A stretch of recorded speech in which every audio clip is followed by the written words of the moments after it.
Festas, shows, badalação. Não se engane, eventos assim cheios de gente ficaram lá no passado. Um tempo não muito distante, mas que não volta mais. No nosso novo normal vai ser difícil, pelo menos num curto prazo, ver cenas como a que mostramos. As interações sociais são importantes na vida de qualquer ser humano. E será que os relacionamentos vão ser afetados num momento de incertezas como este? O Repórter Justiça desta semana vai mostrar que alguns casais decidiram se unir mesmo em tempos tão difíceis. Por outro lado, você vai ver que os casos de divórcio aumentaram na pandemia. E mais, a tecnologia aproximando aqueles que precisam ficar distantes fisicamente até essa fase passar. 8 anos de namoro e uma expectativa grande pela nova vida que começaria em setembro. Mas a pandemia do novo coronavírus veio e foi implacável. Fez com que a Jéssica e o noivo precisassem adiar os planos. Então temos que mudar tudo, convites, caixa de padrinhos, os bem casados, alguns doces também que já estavam prontos, tivemos que repassar para que tudo possa ser resolvido daqui para o dia 30 de janeiro. Quando a gente soube que teve que adiar, devido a toda essa pandemia, no momento ficamos tristes, claro, mas tudo na vontade de Deus. Então, agora estou com meu coração tranquilo e só esperando a próxima data. Da mesma forma que a Jéssica, outras 20 noivas pernambucanas que fecharam contrato com a Edna tiveram que mudar a data do casamento. A gente encontrou uma forma de dizer aos nossos clientes que a festa dele vai ter o mesmo efeito, vai ter a mesma qualidade, entendeu? E que, na verdade, era necessário que houvesse essa mudança de data por conta de tão grande este problema, né? Não é algo corriqueiro, não é algo simples. Então a gente tem que ter responsabilidade para que a gente possa fazer, né? Para a gente possa fazer os eventos dos nossos clientes com a maior calma, dentro do que foi estabelecido no contrato, para que todo mundo saia feliz, contente do que foi contratado.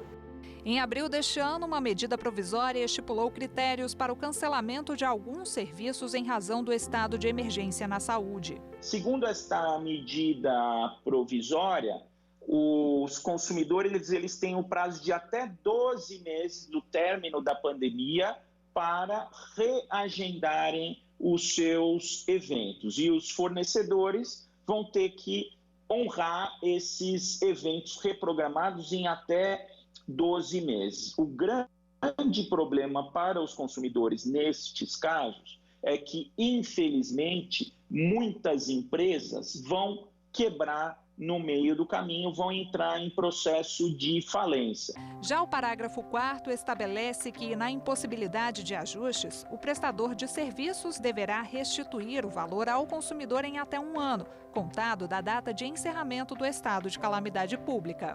Para Arthur, que é especialista em direito do consumidor, nessas horas o bom senso na negociação deve prevalecer. Infelizmente, quando não existe bom senso na negociação de parte a parte, aí a questão vai parar no Poder Judiciário, que já está assoberbado, já estava assoberbado de processos antes da pandemia e, em função da pandemia, tem ainda mais processos. Então, a melhor solução é uma solução negociada e se em algum momento houver um entrave nessa negociação, a sugestão é formalizar isso sempre por escrito para documentar essa negociação, porque se ela não chegar a um bom termo, aí vai ser caso de uma ação judicial. Para uns, adiar a cerimônia foi a melhor saída. Só que este casal de Barreiro, na região metropolitana de Belo Horizonte, não quis nem pensar nessa possibilidade. Assim que o cartório reabriu, tratou de oficializar a união. Mateus, é difícil espontâneo para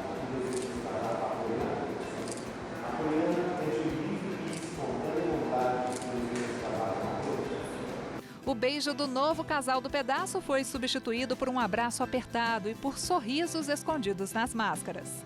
Pelo Código Civil, uma solenidade de casamento deve ser realizada na sede do cartório, com as portas abertas e pelo menos com a presença de 2 testemunhas dos noivos. Se as partes consentirem, o casório também pode acontecer em outro edifício público ou particular. E você já pensou em uma cerimônia virtual? Se todas as formalidades forem cumpridas, ela é perfeitamente possível. Quando o Elton e a Heloísa souberam desse detalhe... E na hora eu não pensei 2 vezes, eu vou querer, porque, tipo, o que eu e ele, né, sentimos um pelo outro é tão forte que a gente resolveu que, de verdade, seria a melhor opção casarmos dessa forma, né, por videochamada. Mesmo que a gente quisesse, né, que as pessoas mais próximas, os familiares, os amigos estivessem conosco nesse momento tão importante, nós entendemos que não precisa somente estar perto, né, para sentir o carinho das pessoas. Independente da situação que você está vivendo, independente da situação que se encontra o nosso país devido à pandemia, temos uma esperança, a esperança de sermos felizes a qualquer forma, a qualquer custo. O responsável pela celebração foi o Leonardo. Juiz de paz há 6 anos, ele foi o primeiro em Minas Gerais a fazer um casamento nesses moldes. O casamento virtual acontece da seguinte forma: ele é gravado pelo cartório e essa gravação da cerimônia, que ocorre nos mesmos moldes do casamento presencial, com troca de alianças inclusive, essa gravação, né, da aferição da vontade livre das partes, né, ao se casarem, e a presença e a identificação dos noivos e da testemunha, isso tudo fica gravado e essa gravação ela substitui a assinatura dos noivos. É a busca pela felicidade que tem movido muitos pombinhos com objetivos comuns, um sentimento que, segundo esta psicóloga, deve ser cultivado. Qualquer decisão, no entanto, precisa ser bem pensada. Dar continuidade à vida é essencial, né? A gente precisa ter esperança, né? Ter esperança é importante, ela é necessária para a gente se mover adiante. Mas isso não implica em que a gente tenha que tomar decisões refletidas ou precipitadas ou motivadas por emoções negativas. Então, por exemplo, eu tenho medo de perder tal pessoa nesse contexto, né? Isso me gera angústia, gera tristeza, então eu quero agora, né, já, né, vamos dizer assim, solidificar essa relação por conta do medo. Então, a gente não deve ser guiado pelas nossas emoções negativas. Quem quis ficar juntinho e viu na pandemia uma boa oportunidade para isso foi o Emerson, que propôs que o namorado passasse a viver com ele.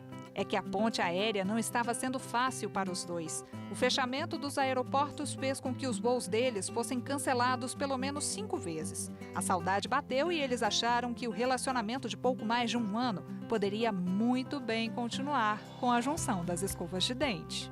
Estando ele no Rio Grande do Sul e eu aqui no Distrito Federal, namorar significa entrar em avião e sair de avião.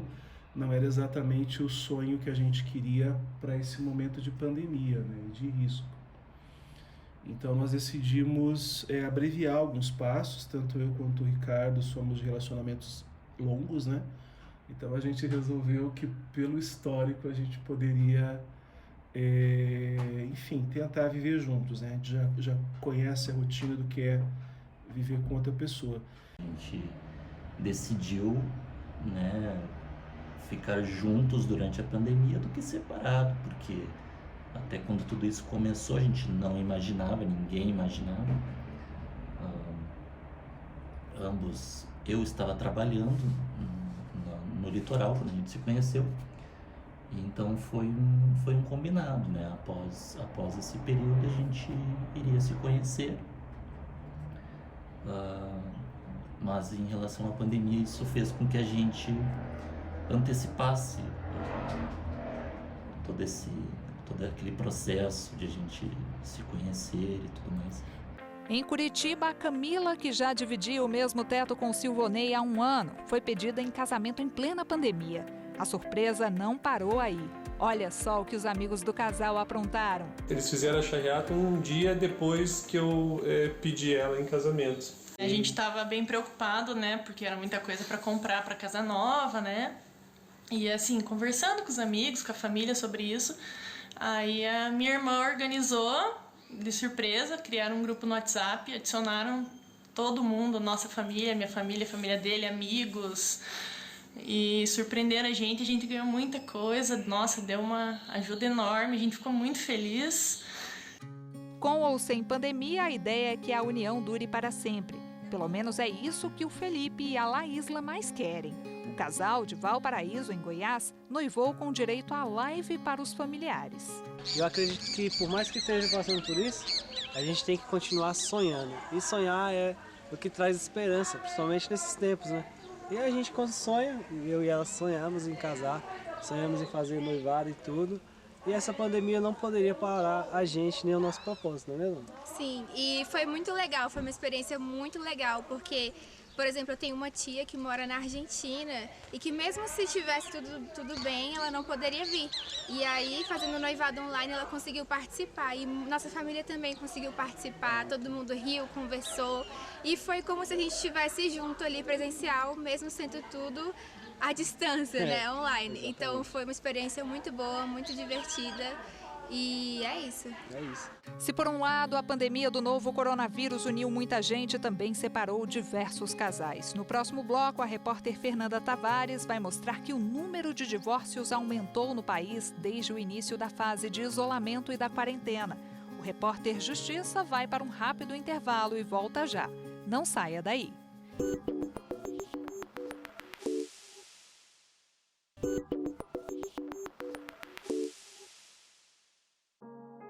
Você viu no primeiro bloco do Repórter Justiça que a pandemia do novo coronavírus juntou muitos casais apaixonados pelo Brasil.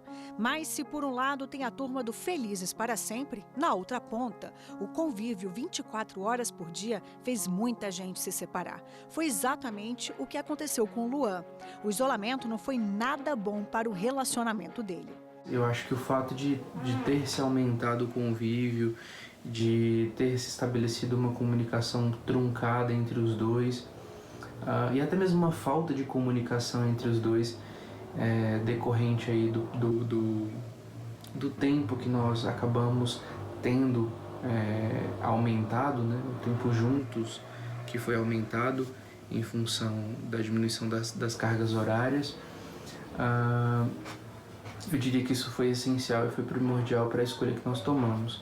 Pequenas situações do dia a dia tornaram o casamento insustentável e foram somadas ao nervosismo causado por tantos meses de confinamento. Nenhum dos dois tinha a possibilidade de sair para respirar, de dar uma volta para esfriar a cabeça, porque precisávamos ficar em casa, precisávamos manter isolamento, e isso foi, de alguma forma, desgastando tudo, né? Histórias parecidas e que só mudam de endereço. Com a Érica, empresária de São Paulo, as brigas foram tão intensas que, além de decidir se separar, ela resolveu voltar para a casa da mãe. No meu caso, as coisas pioraram demais por conta de ter uma escola de música e ter a empresa em conjunto. Então, as incertezas que a gente tinha com a pandemia, com a falta de dinheiro, com as incertezas do mercado e com a grande saída de aluno que nós tivemos, tudo isso foi se agravando e passando para o relacionamento. Especialistas afirmam que os problemas de um casal não surgem da noite para o dia. Não é a pandemia que cria as dificuldades de relacionamento.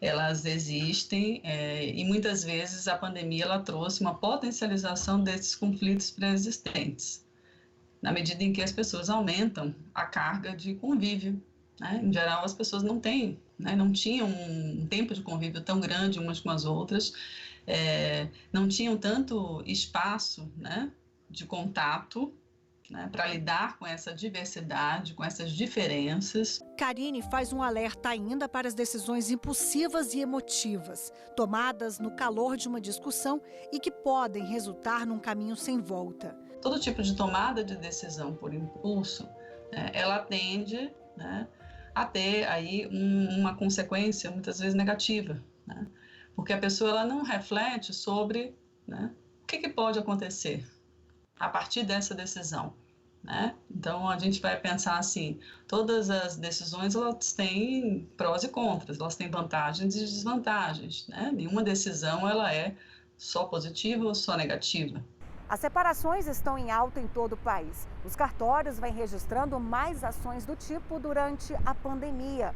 Para se ter uma ideia, o número de pedidos de divórcio cresceu quase 19% entre os meses de maio e junho em relação ao mesmo período do ano passado. Em alguns estados, a curva que indica essa tendência mais que dobrou. Os divórcios consensuais, eles cresceram em números absolutos no Brasil, né?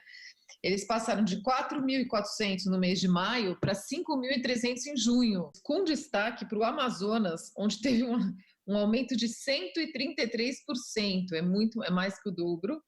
O Piauí, 122%, Pernambuco, 80%, Maranhão, 79%, Acre, 71%, Rio de Janeiro, 55% e Bahia, 50%.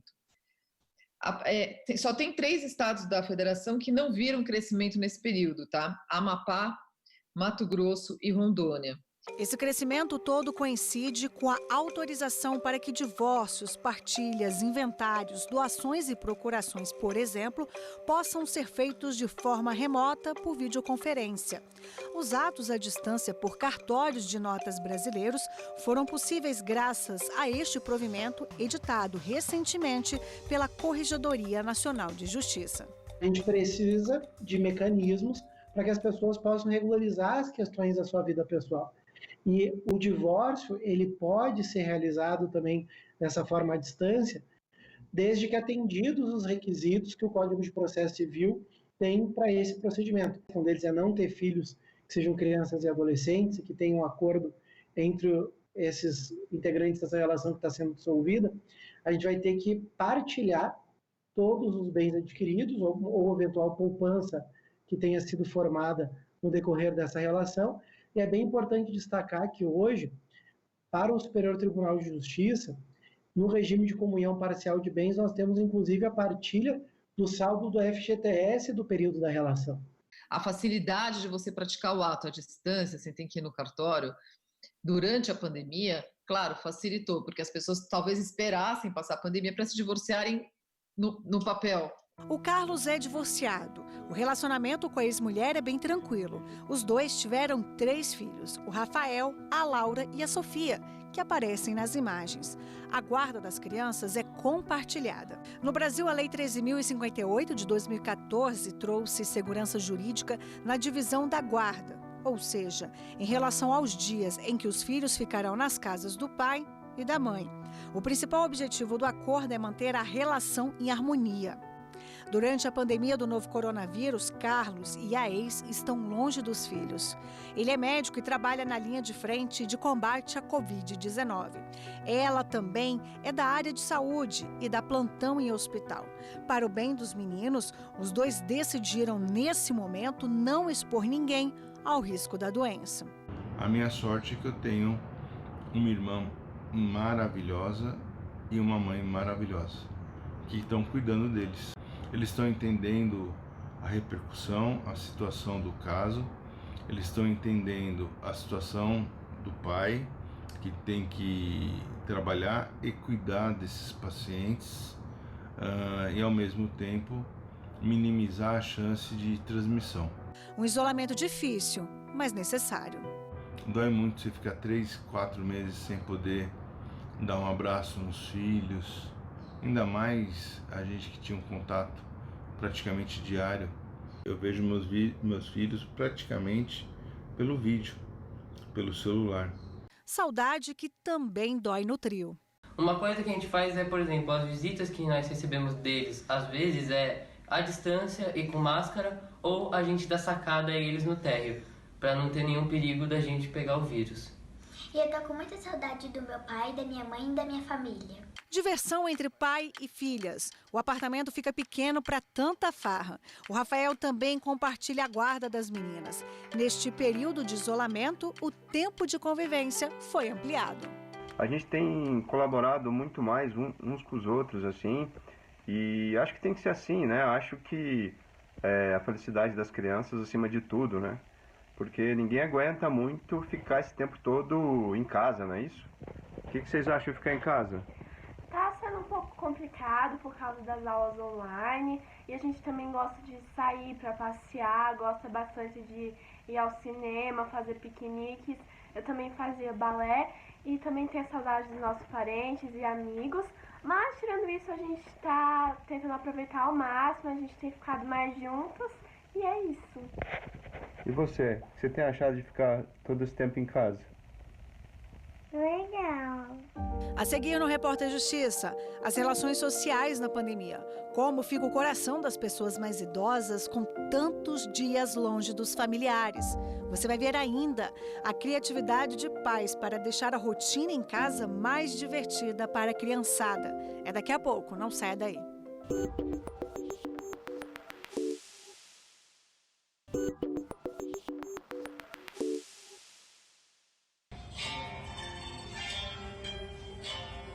Cerimônia do chá, um ritual típico japonês. Agora, um almoço com comida do Quênia, país do continente africano. Aqui tem até safari com direito a acampamento. Na casa da Priscila, a quarentena não é nada monótona. A cada semana, os filhos conhecem um lugar diferente do mapa. E nesta volta ao mundo sem sair de casa, eles aprendem sobre cultura, culinária, religião. Eu tive a ideia de fazer essa volta ao mundo com eles. Já que esse ano a gente não ia poder viajar. Me baseei naquele clássico de volta ao mundo em 80 dias. Então vai dar mais ou menos 12 semanas, uns 12 países pra gente visitar. Brincadeira e muito conteúdo. A gente procura algumas palavrinhas, algum desenho animado, alguma coisa de criança, típico de lá, para eles poderem vivenciar um pouco dessa cultura, fazer algumas coisas aqui em casa e ocupar o tempo. Uma farra bem divertida com ensinamentos que vão ficar guardados na memória da duplinha. Depois da África, a gente foi ali para perto, na Ásia. O primeiro país foi a Índia. E a gente aprendeu várias coisas sobre o país também. Os meninos se vestiram de indianos, fizeram um terceiro olho, a gente aprendeu cultura, comida. Eles fizeram uma aula de meditação, de mantra que uma amiga nossa enviou uns vídeos, uma amiga que mora na Austrália, e fez uns vídeos especiais para os meninos. Deu super certo. Olha aí a concentração dos meninos. Não tem como negar. A diversão conquistou a garotada. Uma maneira divertida e leve de aproximar pais e filhos em tempos de pandemia. A volta ao mundo está sendo muito legal! Para este sociólogo, a ideia da Priscila, além de muito criativa, mostra que é preciso se reinventar. Todo momento de readaptação é um momento muito delicado. O momento de readaptação é um momento sempre muito difícil, muito complexo, especialmente quando é um processo dessa dimensão e dessa complexidade, como é uma pandemia. Então, a primeira coisa que eu acho que é bom ficar atento é que a gente está vivendo um momento de desintegração social, no sentido de eu não sei como lidar com esse novo universo que está posto diante de mim. Você tem que se reinventar, está muito em moda, faz sentido a palavra, né? Na casa da Carolina, em São Paulo, o isolamento também é seguido à risca. A mãe desenvolve algumas atividades para diminuir o tédio. No dia do aniversário do filho, ela preparou uma festinha virtual. É uma festa que vai ficar marcada para o resto das nossas vidas, devido ao fato da gente não poder estar com as pessoas que a gente ama perto, e sim do outro lado da telinha. Fizemos um bolo, um guaraná, só para não passar em branco mesmo. O João adorou, mas espera no ano que vem comemorar mais um ano de vida com os amiguinhos por perto. A festa foi bem legal, gostei bastante, mas não é a mesma coisa que a presencial, porque a festa presencial você pode pegar brigadeiro da mesa escondido, você pode brincar com seus amigos, você pode conversar, né? Porque só teve as ligações na hora do parabéns, porque... E qual que ia ser? A pessoa ia ficar parada lá só pra ficar parada? Não, a festa presencial tem que ter a interação. É difícil prever exatamente as mudanças nos relacionamentos quando a pandemia do novo coronavírus terminar. As pessoas serão menos individualistas ou seremos superficiais demais, distantes dos cumprimentos, dos beijos e dos abraços? E mais, qual vai ser o impacto na vida dos idosos e das crianças? As crianças estão numa fase de desenvolvimento que as trocas sociais são muito importantes para eles se desenvolverem, do ponto de vista físico, cognitivo, psicossocial, né? E com relação aos idosos também, né? Muitas vezes eles estão vivenciando essa dor, essa angústia, às vezes o próprio medo da morte, né? Karine deixa claro ainda que o distanciamento e isolamento não podem ser sinônimos de solidão. O fato de a gente estar distante fisicamente não significa que a gente tenha que se sentir sozinho, né? Que a gente não possa interagir. Então, a gente tem recursos, a tecnologia que facilita isso. A gente pode estar falando por telefone, pode estar vendo através de um vídeo, né? Escutando as pessoas. Então, tem várias formas de a gente manter essa aproximação e se sentir. O mais importante é a gente ter a sensação, a percepção de suporte.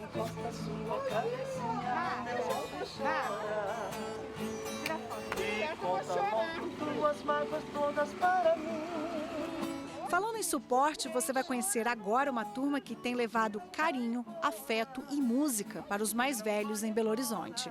A ideia foi do Centro de Referência da Pessoa Idosa da capital mineira. O local está fechado para visitas desde o começo da pandemia. No Dia dos Avós, professores e voluntários decidiram surpreender com uma serenata pra lá de emocionante. Realizamos, neste dia, um evento pensado cuidadosamente por toda a nossa equipe, de forma a localizar pontualmente pessoas atendidas pelo equipamento que no contexto de pandemia dificilmente estavam sendo alcançadas pelas atividades de modo virtual. Nos colocamos numa ação cooperativa com parceiros do Conselho Municipal do Idoso, como o IPPE e o Instituto de Defesa Coletiva, em trânsito até essas pessoas numa carreata solidária, procurando, claro, as devidas medidas de distanciamento social para zelar pela proteção dos profissionais envolvidos e também das pessoas idosas que iriam ser beneficiárias dessa ação. Vocês são um anjo do céu, só Deus para retribuir isso para vocês com muito carinho e muito amor. Estou morrendo de saudade de vocês, gente, do CRP. Amo demais. Aquilo ali me deixou assim, uma vida. Outro que gosta de levar alegria por onde passa é o palhágico. Isso mesmo, uma mistura de palhaço com mágico. Nesse caldeirão tem uma garotada que recebe em casa muita brincadeira virtual. Eu comecei a fazer uma série de lives no Instagram e eu percebi que a diversão não entra de quarentena. Então eu desenvolvi uma série de coisas, né? No formato digital, e eu estou trabalhando com elas, né? Eu estou fazendo lives, aulas de mágica online, o aniversário digital, que é a festa de aniversário da criança online. Isso é muito bacana, né? Porque o aniversário da gente é uma época que não dá para passar em branco. É importante que a gente comemore com muita alegria. Quem também decidiu deixar a pandemia menos entediante foi este casal de Santos. O Douglas e a Sheila esperam uma menininha. Usaram as ferramentas de vídeo e tecnologia para contar a novidade aos amigos e familiares e, com isso, aproximar quem está distante fisicamente. Uma forma da gente poder reunir, mesmo que virtualmente, os nossos amigos, né, respeitando o distanciamento social, respeitando todas as medidas aí de proteção e de saúde. É uma forma da gente fazer essa reunião, da gente poder brincar, da gente poder se divertir e da gente poder compartilhar essa alegria que a gente está sentindo nesse novo momento, nesse novo normal que nós estamos vivendo por conta da pandemia do novo coronavírus. A mamãe de primeira viagem ainda sofre um pouco com a distância. Queria estar mais perto da mãe e da sogra, mas sabe que o momento da gestação deve ser sempre comemorado. É diferente, não tem como negar que é diferente, não é como receber um abraço, mas poder celebrar cada momento, mesmo num período de pandemia, eu acho que é muito importante, porque se a gente deixar de sentir o que é bom por conta dos fatos ruins, acho que a gente perde a esperança na vida. E não tem como perder a esperança na vida quando a gente está gestando uma. Então, a gente prefere comemorar em todos os sentidos, em todos os momentos. O Repórter Justiça de hoje fica por aqui. Você pode rever este ou outros programas no nosso canal no YouTube, TV Justiça Oficial. Acesse também o nosso site, tvjustiça.jus.br. Quer enviar uma sugestão de reportagem? Mande aí a sua dica no repórterjustiça@stf.jus.br. Obrigada pela companhia e até mais.